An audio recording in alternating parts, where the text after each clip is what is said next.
I'm not gonna lie, I'm kind of sad. It's Romania Black, and I'm gonna be sadder next week for sure, but I am kind of sad that we're on the penultimate episode of this core, and nobody said anything. I don't know if anybody in the fandom even knows, but as far as it's suspected, next week is the last episode of Ace of the Diamond for this core for a hot second, and then maybe later this year, next year, who knows, we'll be getting like the second half of this core. I don't know, but I'm sad also because we're getting to the end of the semifinal game, and the semifinal game has, one, been so good, 2 is one of my favorite games in the series, and 3 has gone by way too quickly. I was like,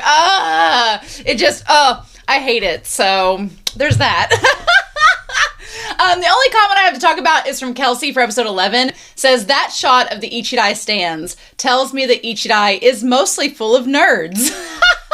There were like 8 fodder characters with thick-rimmed glasses in the stands. I also think it's so clear how unique Sawamura is as an ace when you see that Amahisa isn't as effortless with an ability to lift the spirits of the stadium. Sawamura breaks through the dull mood so quickly. Amahisa doesn't do that, so his stands remain down and depressed. I mean, I don't think it is the ace's job to be the hype man for the audience. I think they got enough on their plate. I think they got enough pressure to, win the game. I think the audience should have a little more faith in their players. But I do think that is, like Kelsey says, where Sawamura kind of excels, in that on top of everything else he's doing, he's also raising morale. So, I mean, like, Sawamura, you don't have to go above and beyond. But we're happy that you do.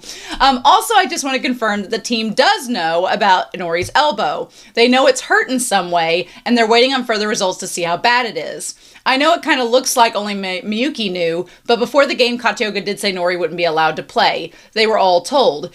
So, and that conversation between Nori and Shirasu was definitely before he hurt his elbow. Okay, so the conversation where Nori's like, I got stuff going on at home, did happen before he was at least banned. Nori is much too happy in that scene for it to be after. Yeah, so I think that I think that what Miyuki doesn't know, based on this conversation with Shirasu, that is interesting, is that Shirasu knows that Nori's got some stuff going on at home, and that might be hindering his ability to play. Miyuki just thinks it's the elbow and the injury, but it could be a combination of things, and Nori's just not able to communicate all of that to everyone all at once. So there's a little bit of layers there. There's some layers of complexity there, which we love to see, right? But yeah, anyway, I've really, really enjoyed this game so much. I wish more people were watching it. I don't know where the Ace of the Diamond folks are, but thank you all so much for watching and commenting and joining me in watching this. I've heard some people say they're going to binge it all at once, and I don't blame them for that. I don't blame them at all. I would, as someone who was used to watching 3 episodes at a time, I can understand that. So hopefully people tune in and let me know what they think about the series, because it's been so good. And I feel like there were a lot of people watching the Ace of Diamond reactions, and I hope they kind of tune in and let me know their thoughts after the fact. I do check comments afterwards. Just because the series stops doesn't mean I don't check comments. I get comments sometimes for Ace of the Diamond like years later, and I'm like, it's fun to read those. So don't feel like you can't comment just because it's not relevant. But anyway, so with that being said, we're not going to waste any more time. We're going to start episode 12 of Act 2, Season 2 of Ace of the Diamond, and we're going to get that started here in 3, 2, 1, and let's go.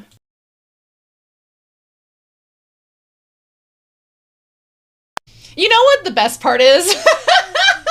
I've had people ask, like, over the years, they're like, are you going to reread the manga before diving back into the anime? And I'm like, no, because I know me. I love being surprised, and I love remembering things. And so even though I read the manga, that was like 4 years ago, which that doesn't seem like that long at all. It seems like it was like that. Like, it seems like yesterday I was reading the manga, which is crazy, but it was. And so you remember key points that you love the most. But then there are little tiny details that I forget that I'm like, oh, how did that happen? And then once it happens, you're like, ah! And the way that they ended this game with the 6-4-3 play, I had completely forgot about. And I was like, I was like, does Sawamura strike Hoshida out? Does Hoshida get a pop fly and then somebody catch it? And exceeded all expectations.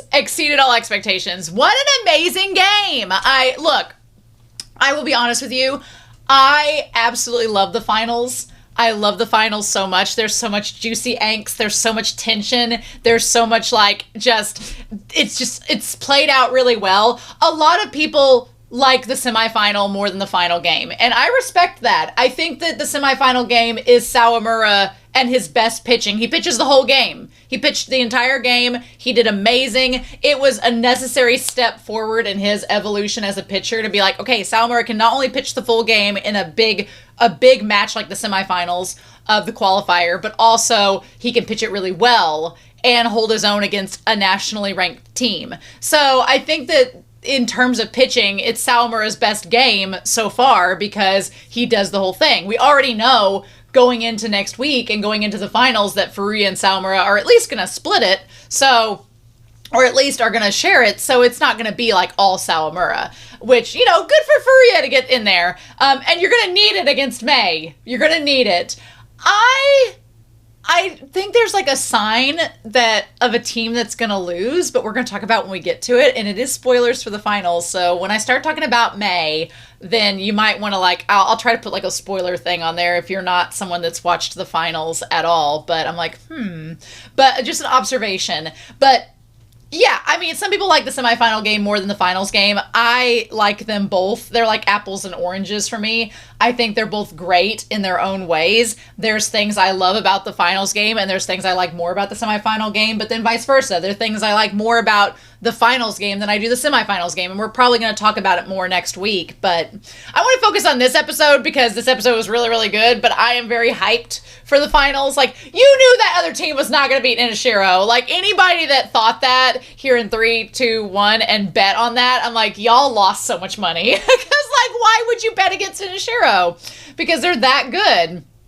So, normally, as you all know, if you've watched this season, I'm not a big fan of long recaps. It was worth it for this to be seen again. That whole shot of last episode, it's worth it to repeat it. I was like, and it wasn't that bad. I actually liked that they just went straight from the game turning around to getting into Sawamura just going straight up to bat. Like, good job. The next stage is what this episode is called. And I love it. So, Aso going out to the outfield, I do remember now that we've seen the end, I do remember in the manga being like, what do you mean that you were crying in the outfield during the last at-bat? What do you mean? Like, Aso, you could have cost us the whole game because of some girl. To be fair, and I'll probably restate it when we get to that point, I have been in Aso's shoes. I have had someone say that they were going to date me and then literally 3 days later be like, never mind, I changed my mind. I've been there. That sucks. And it makes you feel like shit. So I understand where So is coming from. And I was like right out of high school when that happened too. So I'm about his age when that happened. I'm like, I would feel the same way. So I understand where you're coming from. But damn, glad Hoshida did not hit it out to him. Let's just put that on the plate, right? Also, Katioka doing the counting on you, doing the Ichidai manager pose. Come on. Love that. And so, yeah, give it your best. Oh, Masashi. Masashi's so handsome, like this kid. And then Miyuki is surprised that Katioka has called him over. Like, what? I'm doing everything well. Why are you calling me over? It's very much kind of like a May moment. Like, why do you need to talk to me? I know what I'm doing. One of those. But we're gonna get into that here soon. Amahisa, my dude, this episode. No words, no crumbs left. I feel like it was such an evolution for his character because if you recall, back in the first times that we've met him, he was kind of like, yeah, I quit baseball and I've come back and da-da-da-da. And I'm not emotional. I'm not really, I'm just in it because I got bored and da-da-da. And to see him get so invested and to see him want it so bad for his team and for himself, and then to see them lose, it really says a lot. I think one of the things that Sonata needed, not Todoroki, the coach, because the coach dynamic with a player is so much different than like a teammate's dynamic with a teammate, I feel like what Sonata needs is an alumni to talk to him like our boy is talking to Amahisa about the next stage. Like, that's what Sanada needs. He needs an alumni to talk to him. And the problem is Yakushi doesn't really have any stellar alumni before, Todoroki and Sanada got on the field that really could carry that weight. Or not necessarily that. I don't want to talk shit about Yakushi, but, Matoba had all of this, or God, not Matoba. Is it Matoba? That's the pitcher for Ichidai? Pitcher, Matoba. Is that right? I don't think it is. I think I'm thinking of somebody else. Ichidai, come on, who's their player? Oh my God. I feel really bad. I'm like, is it Manaka? Manaka, oh my gosh, Matoba is a Natsume Book of Friends character. Shimayama's like, who are you talking about? Yeah, Manaka, thank you. So, Manaka is so good for Amahisa in this episode, and I feel like Sanada needs somebody like Manaka and doesn't have that. We're going to talk about it a little further whenever Manaka sits down with Amahisa at the end, but I think that would have been something that would have been very beneficial to Sanada. But I feel so bad for Amahisa because him letting them score those 2 runs, that crushed him. That as the ace, your pride, putting everything and all the pressure for your team. And now it's, and the funny thing is, it's not funny, but kind of the irony is before the match, Amahisa's like, I'm going to be counting on you guys to back me up. And now he really is counting on them to back him up because at this point he can't pitch again unless they tie. And otherwise they either have to win, they have to tie for him to pitch again, or they're going to lose. So he really is dependent upon the batting order to get them through. And that's crazy. And I really love it. I love how he starts out in the dugout here while the coach is giving the speech to the boys, like, you are great boys. I wanted more with the coach and his kids at the end. I wanted more with him and Ichidai. I wanted him to give them that final speech and they're all sobbing like Katioka did at the end of the 3rd years early on. I wanted that for them. But damn, he's such a good coach. He's one of my favorites. And then they all look at Sawamura. The one guy looks like Sonic the Hedgehog, just got 100 rings. And Sawamura's like, well, shit, they're not just gonna lie down and take it. They're gonna be trying to do everything to get a hit off me. And he's like, I just can't let him do it. The evolution of Sawamura's demeanor and how he's gone, especially when Miyagawa got hit, like the evolution of how Sawamura takes that. And I think it's, as much as we don't want to see that happen, I think it's good it happened in this game and Sawamura rallied and got over it. Then imagine if he hit Shirakawa again. At that point, it's a hate crime. At that point, you're just hitting Shirakawa to hit Shirakawa. But, having it happen while he's kind of riding this high of doing so well, it kind of was the perfect stage for it to happen. You don't want it to happen, but it was the perfect stage for it to happen because then he could kind of be like, okay, I've PTSD conquered in this moment, He didn't let it get him down, which is huge growth for Sawamura. Huge growth. So yeah, and so Katioka tells Miyuki, don't get defensive over a run. We have Furuya, we can bat in the bottom. He's like, allowing a tie is fine. So Katioka was just giving Miyuki all of the reassurance. He's like, don't worry about wearing Sawamura out, about him losing energy. We have a backup pitcher. We're fine. Not that he wanted to use the backup pitcher. And Katioka said in the interview later on that wasn't his intent at all, but he was giving Miyuki a lot of cushion as a catcher because he knows Miyuki is analytical. He knows Miyuki is thinking about this. He doesn't want Miyuki to overthink things. He's like, don't worry. He's like, there's no reason for you to overthink it. He's like, don't get defensive and try to put more pressure on yourself than you need to. We have Furuya. If Sawamura gets wore out this round, it's fine. We've got Furuya that can pick up the pace. That's okay. He's like, we will bat in the bottom. So if we tie, then we still have a chance to win. It's not going to be the end of the world. And so I love that Katioka as a coach is giving his players that reassurance that, yeah, the stakes are incredibly high, but don't put that added pressure on yourself if you don't need to. Like, think of it in terms of the long game, of the overall game. And that's what I love about Katioka. I'm like, yes, that is exactly the way you should handle that. Keep your pitching aggressive. And if it ain't broke, don't fix it. So Sawamura's been doing great. Don't discourage him from doing what he's good at. Love that. So we start out with this guy who does not look 18 or younger. Nope, does not. Them lines. Mori-san, yeah. And Amahisa being like, this is so lame.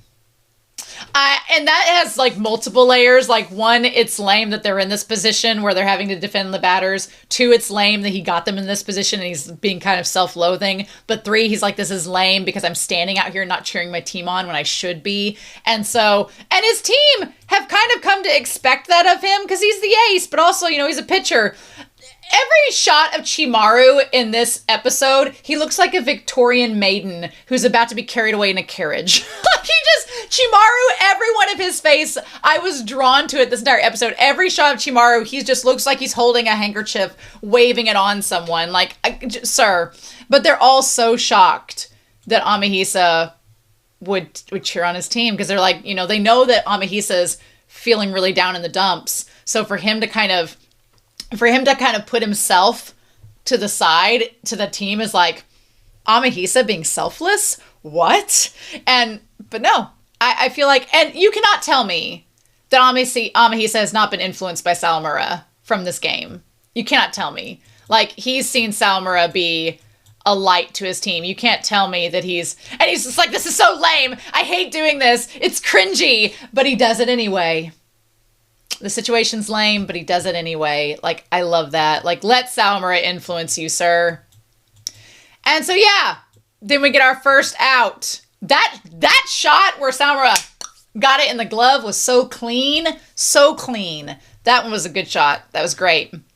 And you know that this guy is, like, miserable because there's one out. 1/3 of their chance to catch up and win is gone. Just like that. Like, in baseball, it happens so quickly. I'm glad we got some Kanemaru shots. That was great in this episode.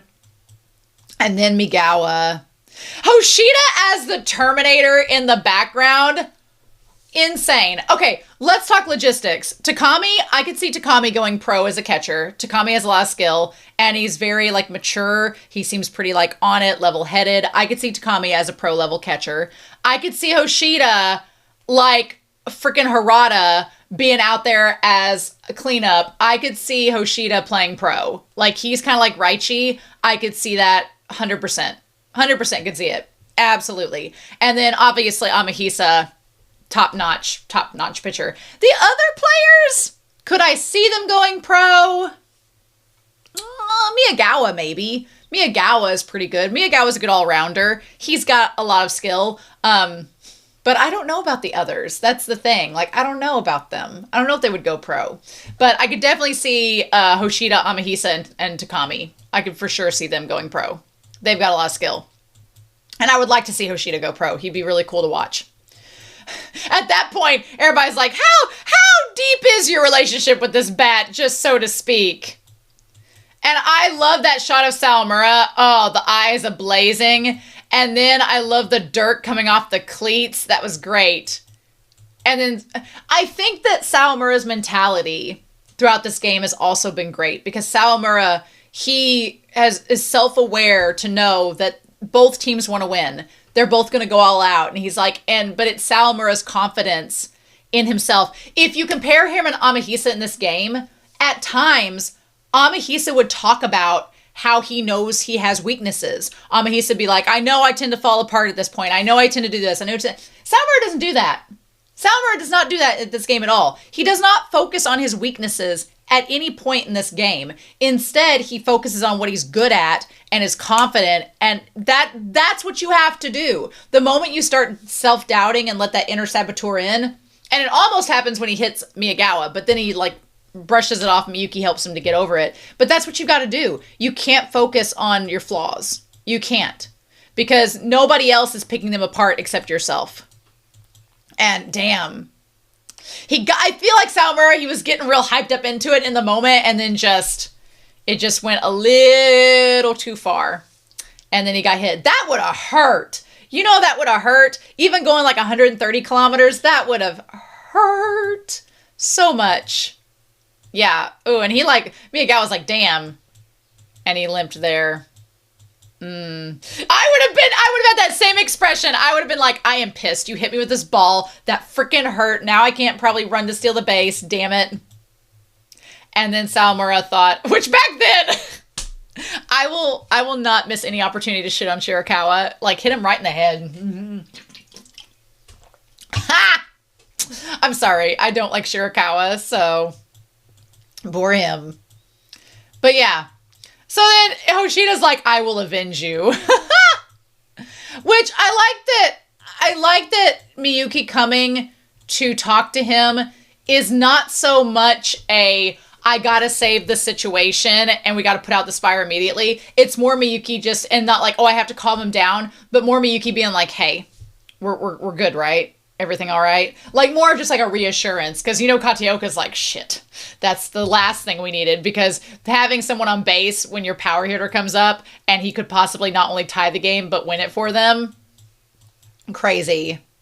So yeah, Hoshida just, I feel like even Hoshida helped in the long run, because Hoshida's sitting there like freaking spiritually manifesting his bat to do this. Like, they're being like, wow. I feel like that helped break the tension with both of them being like, this guy, right? Am I right? Like, that, I think that helped out quite a bit.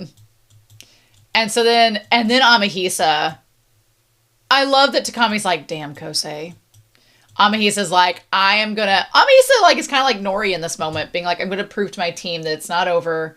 I'm going to gear up because I need to vent this frustration and I want to keep pitching. Let me stand on the mound one more time.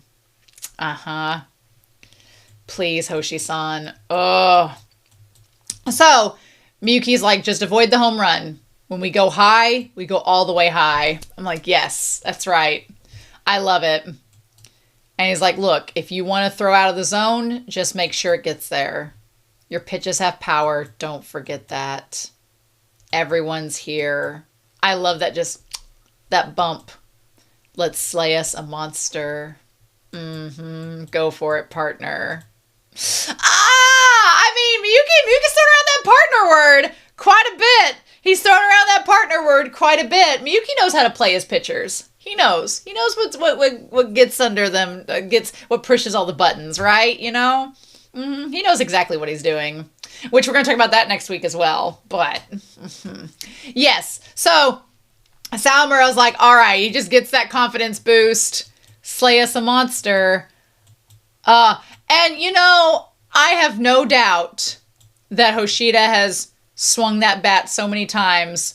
I don't know if he swung it more than Raichi. Raichi's kind of a monster, too. But every coach, you know, wants to amp up their best player. Ochi being like, well, you know, a home run will turn around. Shut up, Ochi. I don't manifest that. And I love the manager is me going, don't think about it. Don't think about it. They'll do it. And then Sawamura. I love that anytime Furuya says Eijun, so good. It's so good.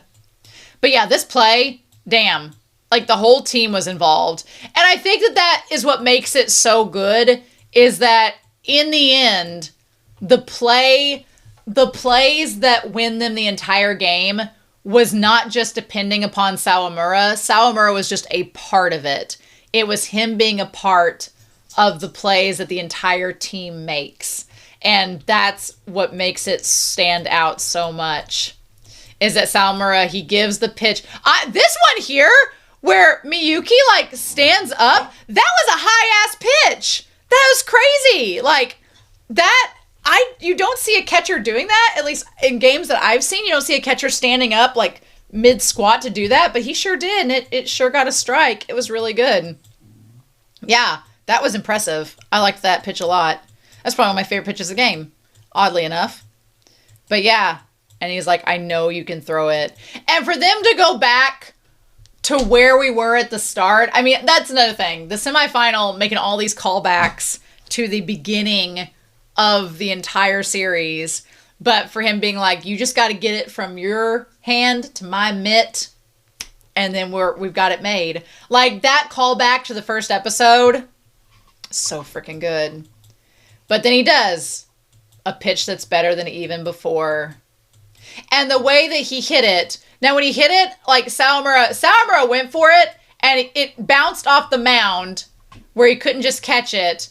But then him looking back, Freaking Mochi. Freaking Cheetah-san. MVP. MVP Cheetah-san. Like, I mean, Miyuki gets a lot of credit in this game. Sawamura and Miyuki, our battery, they get tons of credit. But Mochi is right up there with him. Mochi and Haruichi, they're right up there in this. Because this play... And I almost wonder if they downplayed the 643 from earlier in this season, if they downplayed it to make this one stand out more. I wonder if they did that intentionally. Because in the manga, there's so much time in between these plays that when you see it again, you're like, yeah! And it's just as good as it was before. But in the anime, maybe they downplayed it to make this one have more oomph. I don't know. But yeah, and him catching it, so good. Yeah, and Mochi's like, nah. He passes it back to Haruichi, who gets on second, and then passes it down, and Hoshida just... not fast enough. Damn. I honestly, that shot there of Miyuki running towards the group and then Hoshida sitting there as he gets out and Amahisa watching as their team loses. Crazy. That's just heartbreaking. Ugh, it's rough. Rough time. And I would be so sad if I was Hoshida, because like you had that, they were counting on you, and then that is such a good shot. Oh, Sawamura, our ace. Oh, he looks so strong there, so happy. I love it. Even with the lines under his eyes, I'll take it. I'll take it. He worked hard. Our ace doing the 9 innings, he worked so hard. And like Mochi, everybody just soaking it all in. Sawamura's family. Nori and all of them. I love it. Damn. Hoshida breaks my heart, but freaking Takami carrying Amahisa in his arms away as they're both crying. Shut up. Oh my god. Oh, their battery, their dynamic. I love them. I hope they both go pro and play on the same team. Oh. And to see Amahisa shed so much emotion in that moment. And I wanted Sawamura to go up and, like, shake his hand, but I'm glad that they texted later. I'm glad that text, got sent between them later. For Amahisa to have so much respect for Sawamura, I love it. So, yeah, the coaches, everybody bows, everything, quarterfinals. I love that Inishiro's just like, hey, can you guys get out? They're just like, it's like freaking back rooms. They're just waiting, they're like, Hey, we need you to vacate. We got some guys to stomp. Like, we gotta kick their ass. Let's go. Oh my god. I didn't realize they were just sitting there in the wings. And then, yeah, him being like, you better win for us. Damn. I love that Takami is still watching over Amahisa. So yeah, here's the thing. I know exactly why Sanada says the things that he says here, because that's such a real feeling. He's like, I wasn't rooting for Ichidai to win, but if they dominated Seidou, I could have made my peace. I don't know if you've ever competed in something that has been kind of like a bracket format before, but when you get beat by a team or you get beat by a person in an event, you kind of like root that person on. You're like, okay, you beat me. Now go win the whole thing. If you've ever watched like Drag Race or a reality show where like somebody beats you and you're like, I really hope you win it because you beat me, so you better win the whole thing. Because what that does is it sort of like justifies being like, well, we got beat by the best. What could we do? And it does give you closure, sure. Is it the best thing? No, but it does give you closure. And so I think Sanada was like, well, if Ichidai wins the whole thing, we can say we lost to the champions and we won't feel so bad for ourselves. But now that they haven't beaten and they haven't made it to the finals and they're not the champions, he's like, well, now I can't have closure because now it's like, well, damn it, we lost against a team, but they weren't the best. So, I mean, if it were me, Sanada, I would say, since you can't have closure, I guess you're going to have to keep playing.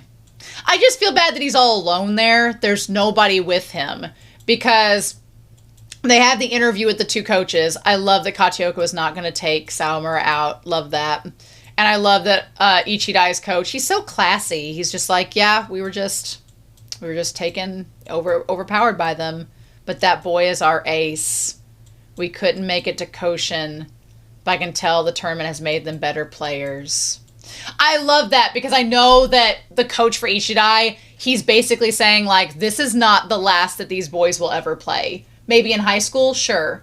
But they're going to keep playing and they're going to get better from it. The fact that Hoshida is still heartbroken is just, that's so much. And Chimaru being there trying to, like, help him out. Oh, man.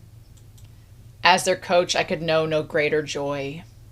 I love that. He's like, I've made them better players. And so this shot with Manaka's being like, baseball's tough, man. That's rough, buddy. This is what Sonata needed. Sonata needed somebody, an alumni or somebody his own age, to sit there with him and be like, hey, you know, it sucks that you lost, but there's stuff beyond the horizon. You're going to go further. And I think it's important that Manaka is there to tell Amahisa, being like, hey, I've been there. I know what that loss feels like, but when you hit a wall, you get stronger. And he's like, I can't wait to see what you do on the next stage.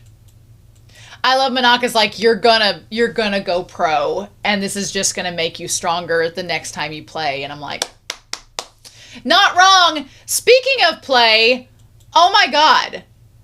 I have not wanted Sawamura to pitch to Chris so badly in my life. So badly in my life. If I was Sawamura, I'd be like, yes, where's a dugout? Where's this? Can we go play now? Please. And thank you. I love it. He's like, the fact he could hit it shows how awesome he is. Just like Amahisa. Like, Sawamura and Amahisa, they both give credit where credit's due. And Chris being like, you've become a pitcher worthy of the ace title.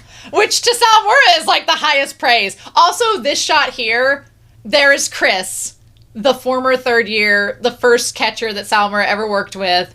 Then there's Miyuki, his like ultimate battery, right beside him. And then there's Koshu, his future battery, on the other side of him. There's like 3 generations of batteries with Sawamura, and it's blowing my mind, the composition of this.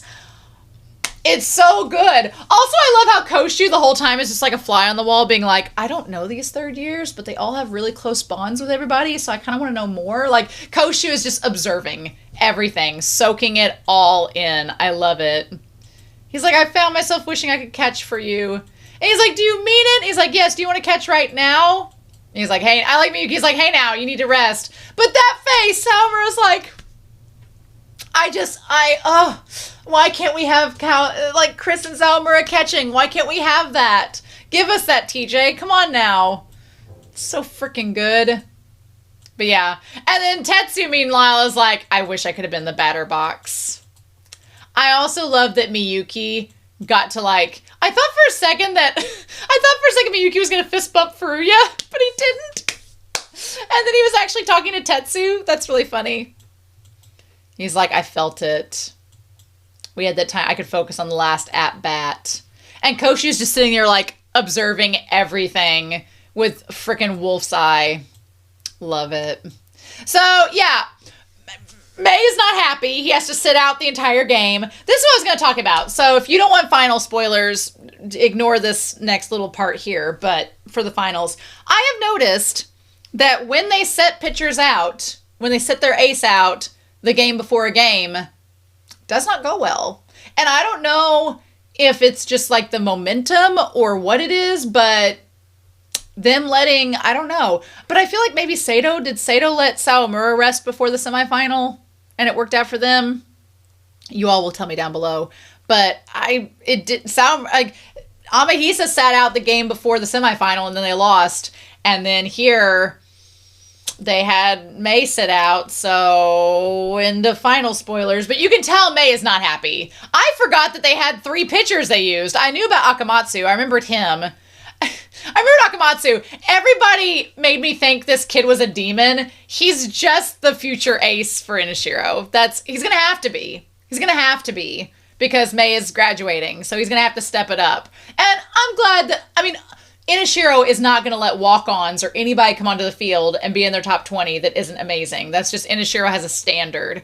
And so, you know Akamatsu is going to be good. But, damn, Sugata was desperate. Yeah, desperation does not bode well in these type of games.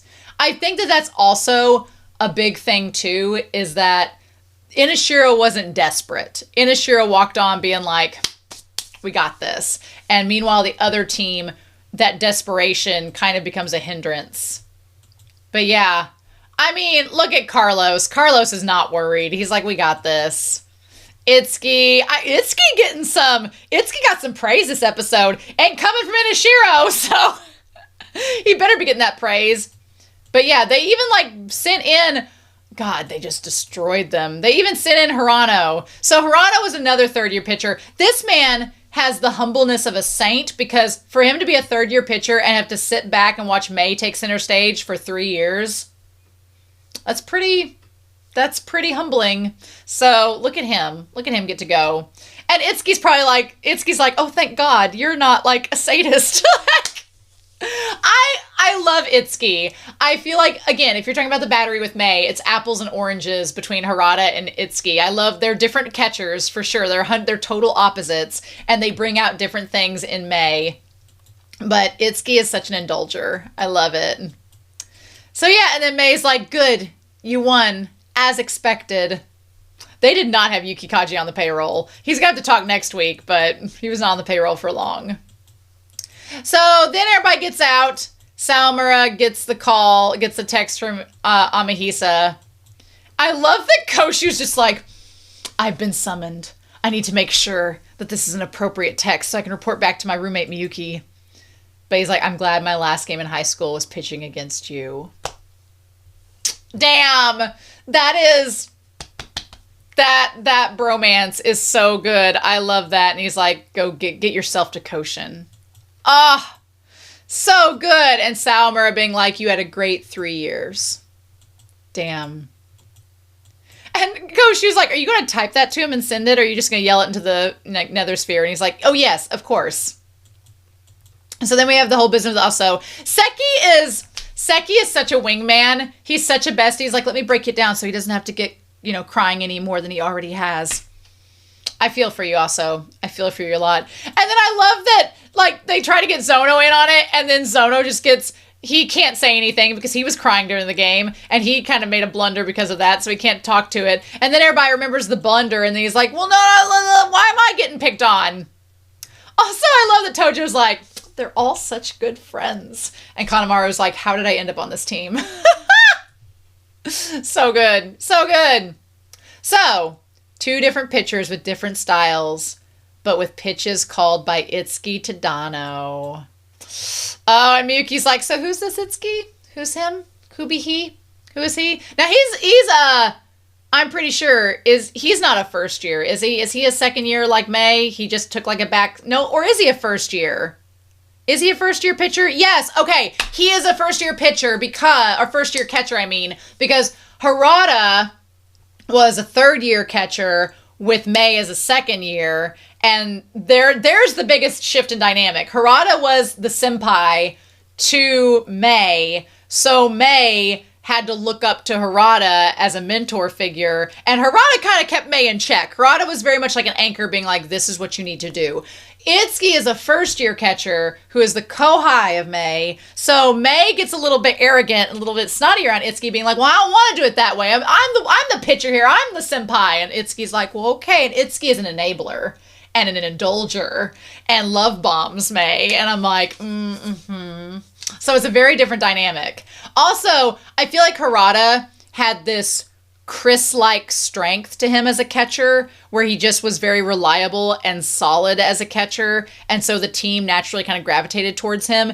Itsuki brings very much a May vibe, or a Miyuki vibe. Itsuki brings the Miyuki vibe of, I'm going to be orchestrating your catches, your pitches, and your pitches, and your pitches, and so here's how we're doing everything. Like, he's more of an analytical catcher, like Miyuki is, whereas Harada is more of just like, Harada strikes me as like a Takami, like just a really strong, powerful catcher that's reliable, but not doing this. And maybe I'm not remembering Harada as correctly, but the brains of the operation, the numbers during the game against Seiko in the quarterfinals. Yep. Like, Itsuki's going to be indulgent. He's going to make sure everybody's all up to speed. And I love that Miyuki's like, yeah, May's pretty headstrong. Miyuki's like, yeah, here's how May is. Love it. So, Nori gets back, And he's just like, his like expression is not one of where they say they have inflammation. His expression is very somber and bittersweet. And Miyuki's like, uh-oh. So yeah, there's inflammation in the elbow. I like that Shirasu is right by his side, as he would be. As he would be, right by his side. So he's going to have to miss the finals in 2 days as well. I don't remember if he ends up playing in the finals. I don't remember. I don't think he does, but I don't remember if he does. I know they told him not to, but I don't remember. I just don't. Can't recall. But, so they're going to start with Furuya. And then sub Sawamura in. Yep. And then they're also having the one pitcher, Kaneda, which I forget about Kaneda all the time. I forget about him. Kataoka looked amazing in this shot. I'm like, sir, that's your everyday wear? Ochiai's over here in sweats. So, but Kataoka's like, look, we got 2 days. It is not enough to make you all incredibly stronger, but if you got anything you're worried about, you got 48 hours to kick it in gear and kick it out because we're about to do this. Put all your strengths together and do it.